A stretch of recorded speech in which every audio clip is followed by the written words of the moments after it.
পর্ণা স্মৃতি হারানোর নাটক করছে এটা বুঝতে পেরে ভয় পেয়ে গেল অয়ন, মৌমিতা আর সুইটি। হ্যাঁ বন্ধুরা, এমনটাই দেখা যাবে, তাই সম্পূর্ণ জানতে ভিডিওটিতে লাইক দেওয়া, চ্যানেলটি সাবস্ক্রাইব করে দেখতে থাকো। গল্পের শুরুতেই দেখা যাবে রুচিরা বলছে আসলে পুটি তো ওখানে দাঁড়ানো ছিল, যখনই সুইটি পড়ে গেল তারপরে সুইটিকে নিয়ে আমরা সবাই ব্যস্ত হয়ে পড়েছিলাম, তারপরে আর পুটিকে খুঁজে পাইনি আমরা। তখনই পর্ণা বলে ওঠে, হ্যাঁ যখনই সুইটি বৌদিকে আমরা নিয়ে ব্যস্ত ছিলাম তখনই ওই লাফিং ক্লাবের লোকগুলোই পুটিকে নিয়ে চলে গেছে। তারপরে এটা শুনে অবাক হয়ে যায় সবাই। তখন সৃজন বলতে থাকে, কি বলছেন আপনি পর্ণা? তখন পর্ণা বলে, হ্যাঁ সৃজন, আপনি মনে করে দেখুন, যখন থেকে আমরা পুটিকে পাচ্ছি না তখন থেকে কিন্তু ওই লাফিং ক্লাবের লোকগুলোকেও আর দেখা যায়নি, ওনারাও আর কোনো জায়গায় ছিল না। তখনই রুচিরা বলে, হ্যাঁ পর্ণা তুমি একদম ঠিক বলেছো, তার আগে কিন্তু ঠিক ওনারা ছিল, কিন্তু যখন থেকেই পুটিকে আমরা পাচ্ছিলাম না তখন থেকে কিন্তু আর ওই লোকগুলোকে দেখা যায়নি। তখনই ঠাম্মি বলতে থাকে, আমার পুটিটার কি হবে এখন, কোথায় খুঁজে পাবো আমরা, কি হবে? আর ওইদিকে বুবাইটাও অনেক কাঁদতে থাকে পুটির জন্য। তখনই অয়ন বলতে থাকে, দেখো তোমার ছেলেটাকে, পুটির জন্য কেমন কাঁদছে বনু বনু করে, একদম তোমার ছেলে তোমার মতো হয়েছে। তখনই মমিতা বলতে থাকে, ভাগ্যিস আমার ছেলে আমার মতো হয়েছে, তোমার মতো হয়নি, চুপ করে দাঁড়িয়ে থাকো তো। ঠিক তখনই সৃজনের বাবা বলতে থাকে, এতগুলো টাকা কোথা থেকে পাবো আমরা? আর তখন কৃষ্ণা বলতে থাকে, এত কিছু বাদ দিয়ে যার জন্য এই অবস্থাগুলো হলো তাকে তো কিছু বলো, কি দরকার ছিল সকাল সকাল সবাইকে নিয়ে জগিং করতে যাওয়ার? সেই জন্য তো এখন পুটি হারিয়ে গেল, কিভাবে হারিয়ে গেল সেটা চিন্তা না করে কিভাবে খুঁজে পাওয়া যাবে সেটা চিন্তা করো। তখনই সৃজনের বাবা বলতে থাকে, কৃষ্ণা, যদি কোনো সলিউশন না দিতে পারো তাহলে এসব নিয়ে এখানে একদম কথা বলবে না, তুমি এখান থেকে যাও তো। তখনই কৃষ্ণা বলে, হ্যাঁ হ্যাঁ আমাকে অপমান করলে তো, ঠিক আছে আমি চলে যাচ্ছি, আমিও দেখবো পুটিকে খুঁজে আনার জন্য তোমরা কি প্ল্যান করো সেটা আমিও দেখবো। এই বলেই কৃষ্ণা সেখান থেকে চলে যায়। তারপরে অয়ন ঈশার কথাগুলো ভাবতে থাকে যে ঈশা কি প্ল্যান করেছিল। তখনই ঈশার কথাগুলো অয়ন ভেবে খুব খুশি হয়ে যায়, কারণ ঈশা বলেছিল যে পুটিকে কিডন্যাপ করে ওরা 50 লাখ টাকা চাইবে, তারপরে যদি পর্ণা সবকিছু মনে থাকে তাহলে ওই শাড়ির কথার অ্যাকাউন্ট থেকে ও আর সৃজন মিলে একসাথে সে 50 লাখ টাকা উঠাবে আর পুটিকে ওরা বাঁচাবে। আর যদি পর্ণার কোনো কিছু মনে না থাকে তাহলে আর ওখান থেকে টাকা উঠাবে না। এই থেকে আমরা বুঝতে পারবো যে পর্ণার সবকিছু মনে আছে কিনা। তখন অয়ন বলে, এই ঈশা, যদি পর্ণার সবকিছু মনে থাকে তাহলে? তখন মমিতা বলতে থাকে, ঈশা তাহলে তো আমি ফেসে যাব। তখন ঈশা বলতে থাকে, দেখো যদি মনে থাকে তাহলে যে 50 লাখ টাকাটা আমরা পাবো না ওখান থেকে তোমাকে 20 লাখ টাকা দিয়ে দেবো, তুমি সাথে সাথে বাড়ি থেকে বেরিয়ে চলে যাবে, অন্য কোথাও সেটেল হয়ে যাবে, আর 30 লাখ টাকা আমি নিয়ে নেবো। তখনই অয়ন বলতে থাকে, তাহলে সুইটির কি হবে? তখন ঈশা বলে, সুইটি সুইটি করো না তো, আমি তো দেখছি সুইটির জন্য তো খুব দরদ হয়ে গেছে। তখন অয়ন বলে, না ও তো আমাদের দলে ছিল তাই না, ও যদি জানতে পারে তাহলে তো আবার এগুলো নিয়ে যদি আবার বলে দেয়। তখন ঈশা বলে, জানলে তো বলবে, ও কিছুই জানবে না, আমরা সবকিছু করে করে মরবো আর উনি একা একা ভাগ পাবে, কোনো ভাগ ধাওয়া দিয়ে নেই, তোমাকে 20 লাখ টাকা দেবো, আমি 30 লাখ টাকা নেবো, তারপরে ও গিয়ে গড়াগড়ি খাক আর পর্ণার লাথি যেটা খাক, ওর কপালে এগুলোই আছে। তখনই অয়ন এই কথাগুলো ভেবে খুশি হয়ে যায়। তারপরে দেখা যাবে পর্ণা বলতে থাকে, না পুটিকে আমরা ঠিক বাড়ি ফিরিয়ে আনবো, সৃজন আপনি একদম চিন্তা করবেন না, আমি এক্ষুনি আসছি উপর থেকে, আমাকে একটু ভাবতে দিন। এই বলে পর্ণা উপরে চলে যায়। তারপরে দেখা যাবে সৃজন বলতে থাকে, কি করব, পুটিকে তো যে করেই হোক ছাড়িয়ে আনতেই হবে, কি করব আমরা? তখনই সৃজনের বাবা বলে, কিন্তু এতগুলো টাকা কোথা থেকে পাবো, এতগুলো টাকা এখন কোথায় পাবো? তখনই সৃজন বলে, বাবা টাকা আছে। তখন এই কথা শুনে সবাই অবাক হয়ে যায়।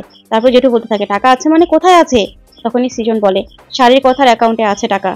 তখন সৃজনের বাবা বলে, তাহলে তো সমস্যা মিটেই গেল, টাকা উঠিয়ে তাড়াতাড়ি করে পুটিকে নিয়ে আয়। তখন সৃজন বলে, না বাবা সেটা আর সম্ভব নয়, কারণ শাড়ির কথার অ্যাকাউন্ট হলো জয়েন্ট অ্যাকাউন্ট আমার আর পর্ণার নামে, পর্ণা আর আমার সই ছাড়া ওই টাকা তোলা যাবে না। আর এখন তো পর্ণা সই দিতে রাজিও হবে না, ও সইটা কি করে দেবে, ওর তো কিছু মনেই নেই। এখন পুটিকে বাঁচাতে হলে আর শাড়ির কথা থেকে টাকা উঠাতে গেলে পর্ণার সবকিছু মনে পড়তে হবে, কিন্তু পর্ণাকে কি করে সবকিছু মনে পড়াবো আমি, এই ভেবে সৃজন কাঁদতে থাকে। তখনই চয়ন বলতে থাকে, মেজদা এরকম ভাবে ভাবিস না তো, সবকিছুতেই ঠিক হয়ে যাবে, একটা সইয়েরই তো ব্যাপার, বৌদিকে দিয়ে সইটা করিয়ে নেব। তখন সৃজন বলে, না না এই নিয়ে নানান কথা উঠবে, ওর সই কেন লাগবে, তাছাড়া সই কেন দেবে এগুলো তো উঠবে তাই না, আর কোথায় সইটা দিচ্ছে সেগুলো তো জানতে চাইবে।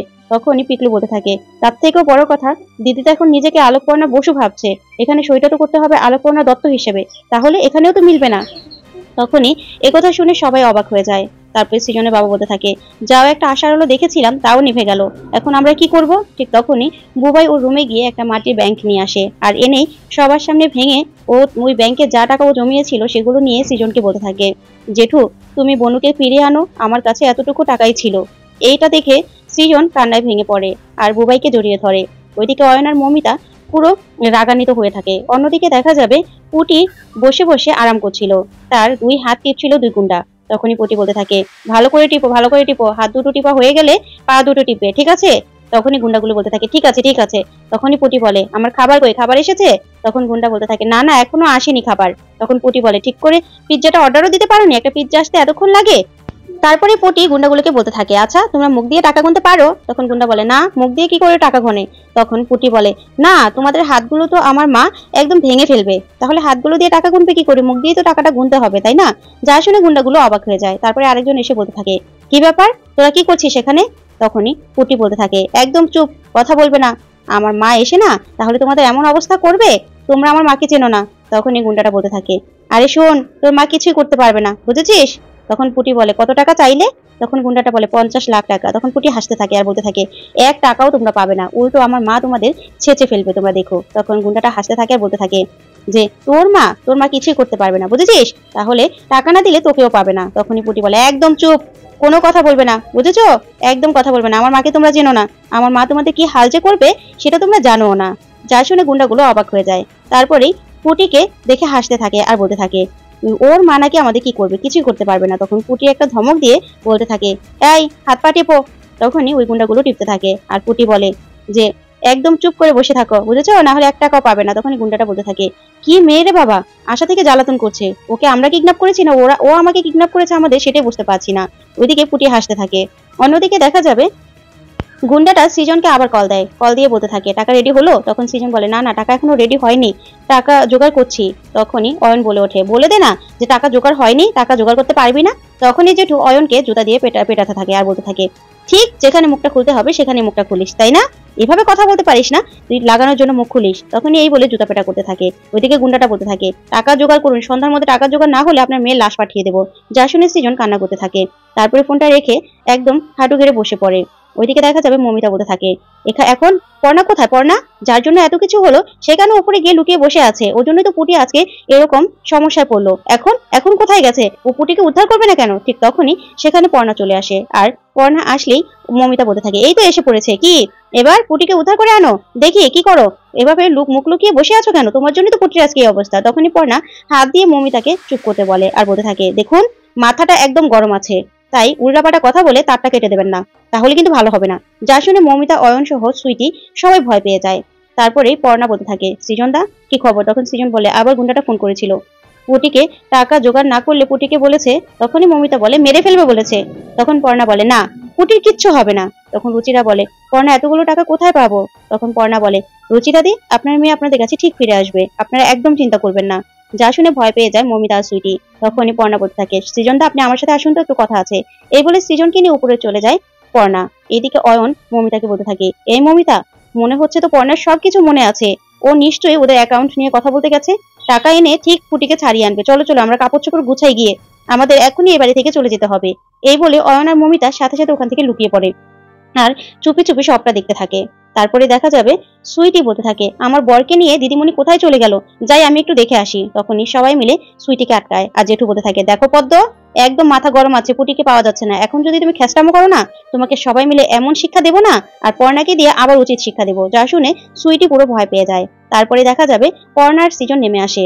তখনই সৃজন আর পর্ণাকে দেখে সবাই অবাক হয়ে যায়। আর তখন সৃজন বলতে থাকে আমরা ঠিক টাকার ব্যবস্থা করব, আমি আর পর্ণা এখন টাকার ব্যবস্থা করতে যাচ্ছি, তোমরা কেউ চিন্তা করবে না, পুটিকে আমরা ঠিক বাঁচিয়ে আনবো। যা শুনে সবাই অবাক হয়ে যায়। আর ওইদিকে মমিতা বলতে থাকে এই বুবাইর বাবা পর্ণা তো দেখছি সব মনে আছে, এখনই ওরা ব্যাংকে যাচ্ছে টাকা আনতে, এখন কি হবে? আমি এবার বাঁকা হলে না আর সোজা করতে পারবে না আমাকে। তখন অয়ন বলতে থাকে মমিতা চলো আমরা এখনই পালাবো এখান থেকে।